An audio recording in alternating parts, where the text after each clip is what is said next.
Okay, that was a bump bigger than this car. I gotta watch out for potholes because my life could be at risk.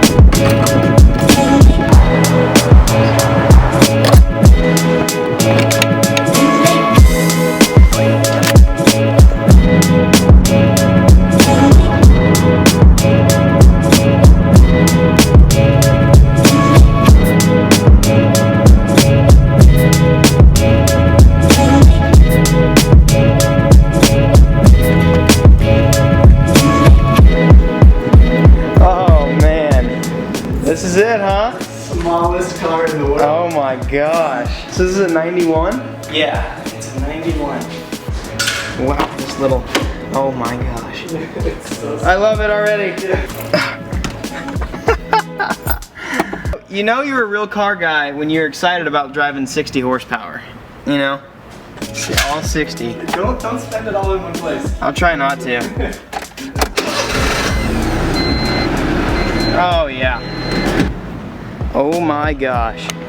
This has to be the tiniest car I've ever seen in my life. Do you guys know what you guys even know what this is? I have the pleasure of driving this today, and a lot of you guys are like, why are you saying it's a pleasure? This is an imported car. They only made this car in Japan, and we'll go ahead and get inside of it in just a second. But the owner of a local company, RB Motoring here in Dallas, it's a company that they sell purely imported Japanese cars, and this is one of their cars in their inventory right now. So I have the pleasure of actually hopping into this. It is a 1991 Honda Beat. This is crazy. Look, what the heck, look at this. Look at it compared to my car. I mean, like, it's literally half the size, I think, of my car. And look at this sweet, oh man, you know what? Let's just hop in and go. Okay. I don't even know how to feel right now. I don't know what's acceptable and what's not acceptable. It's just so disorienting getting in to the opposite side of the car that you're used to being in. So because this car has a kind of a old soft top, you can't really see out of the back, I've got to sweat my butt off and drive with the top down today. Let my locks flow in the wind a little bit.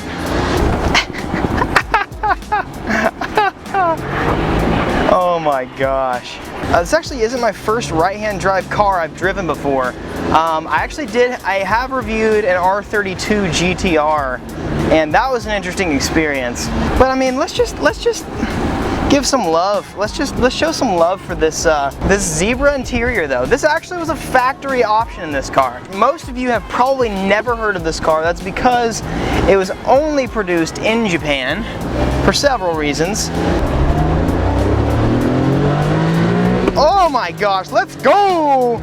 All 60 horsepower just being released at once.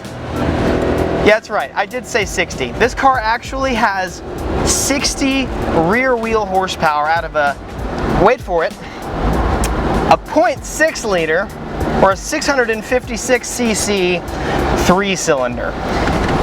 I don't really know what the idea behind this car was, but I'm not going to lie, I think I still like it no matter what.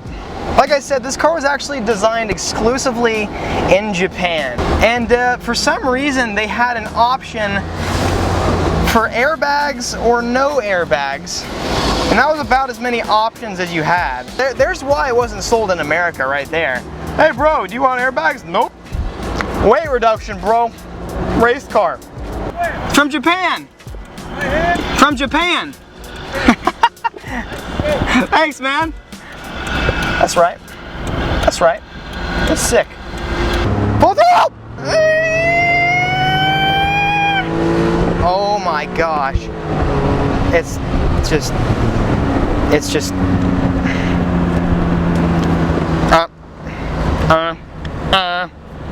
I'll tell you what, it's always so weird to me driving a right-hand drive because the way that you shift gears and the way the gears are lined up are the exact same as a left-hand drive car. So I'm going from left to right still, but it's just with different hands. And let me tell you what, it's just such a weird feeling. That police officer just gave me the weirdest look ever. Yeah, that's right. I'm driving a K car, buddy. It's just an odd car. I really don't know. It's a shorter wheelbase and it's smaller than the MR2, but it's very similar to the MR2. God, this is just so odd. It's the smallest freaking car ever, man. I'm just gonna go ahead and go right for no reason. Release all 60 horsepower! I don't even want to know how long it would take me to get to 60 miles an hour in this car. After that monstrous 656cc 3-cylinder motor, you actually have the only option, which I think is amazing, the only option was a 5-speed manual. Now this car was originally designed to kind of appeal to the teenage group, and because of its really odd design and its really weird shape and weird features, it actually sold, I think, decently well. These cars I think they only made 33,000 of these cars though, which I guess back in the day that's probably still a decent amount of cars, but thinking, you know, it was only, oh, that was my windshield wipers. That's not what I want. Uh-oh. Let's not do that. Stop it. Turn off. Dang it. Okay, here we go. We're good. The K cars were just the funniest freaking cars ever, man. Like, this tack is itty bitty teeny tiny, and for some reason it shows that it revs up to 9,000 RPMs. I don't really think that that's possible with this little thing. Actually, that actually might be very possible. I just got to 6,000 revs a minute. And this car is just a freaking race car. It's ready to go! It actually just revved 8,000 RPMs. It's so slow. Come on! Go, little guy, go! Oh my goodness. That was maybe the least exhilarating experience I think I've ever had. It's a very squishy car. I mean, there's no way, because of its mid-engine, because of the way it displaces its weight, it's really odd, and it handles really differently than anything you'd really imagine.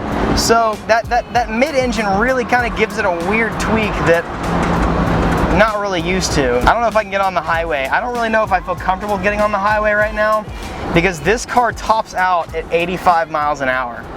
You didn't hear that wrong. You actually heard that completely correctly. I really want to try my absolute hardest to get this car sideways somehow, in some way, in shape and form, but I really question if that's even possible. Full throttle.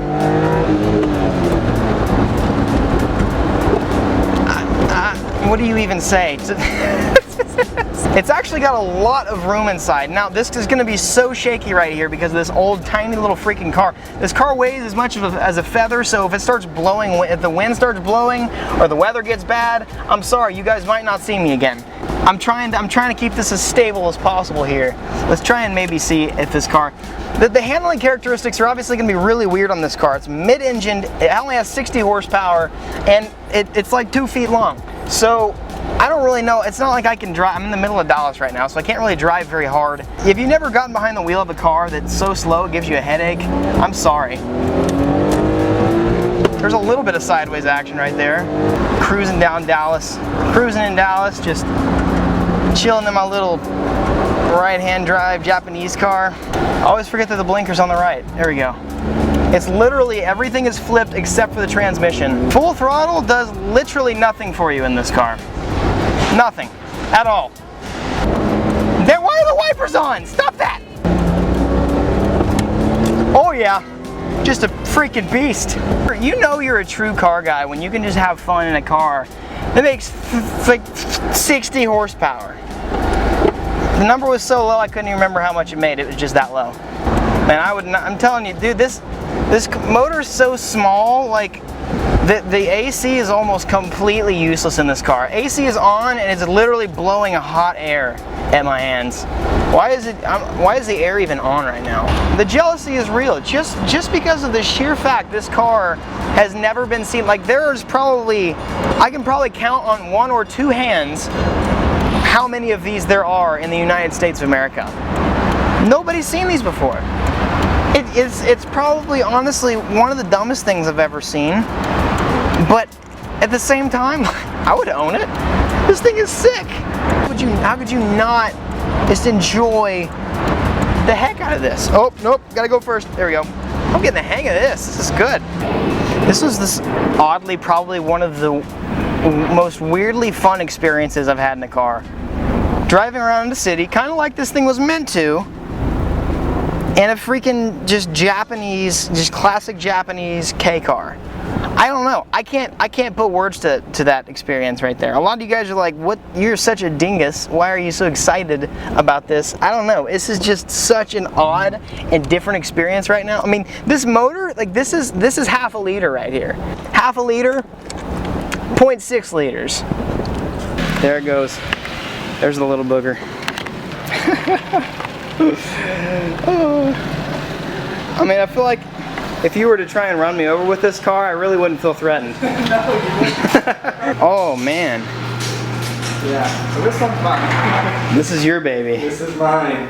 Soon Wow. LS1 in it. You're putting an LS1 in it? Yeah. Okay. I always love the 4-doors. Like they're just, Yeah, it's gangster. Yeah, there's nothing. There's nothing. All right, cool. Thank you so much, man. Yeah, Take it easy, Trevor. Oh, let me tell you something. AC never felt so good after driving that car. The squad shirt is like drenched. So I do want to give a big shout out. He didn't ask me to do this, but I'm going to anyways. Trevor's an awesome guy. If you want any kind of legally, 100% legal imported cars, get a hold of Trevor at RB Motoring. Super awesome guy, super nice guy. Yeah, that's awesome. That's so cool. He wants me to go ahead and he's gonna have an R32 GTR here soon that I'm gonna drive around. He's got his 4-door Skyline with the RB25 in it that I'm gonna be driving, and then he's got the Cepharo as well. It's just, yeah, that's just super cool. Super awesome guy. Go ahead and check him out. Check out RB Motoring because, I mean, who else sells purely like imported cars? I am literally dripping sweat. I think my camera is actually dripping sweat right now too. It's got this little thing on the side right here that's like, hey, shut me off because I'm freaking hot.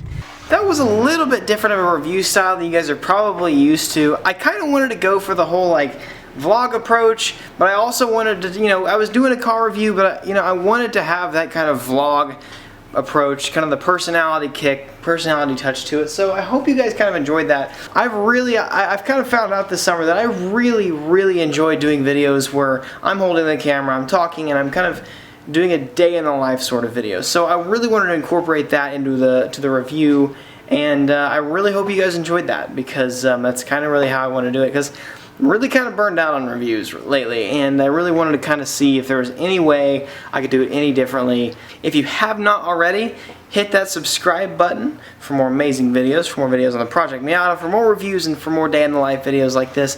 Thank you guys for watching, and I will see you guys next video. Peace out.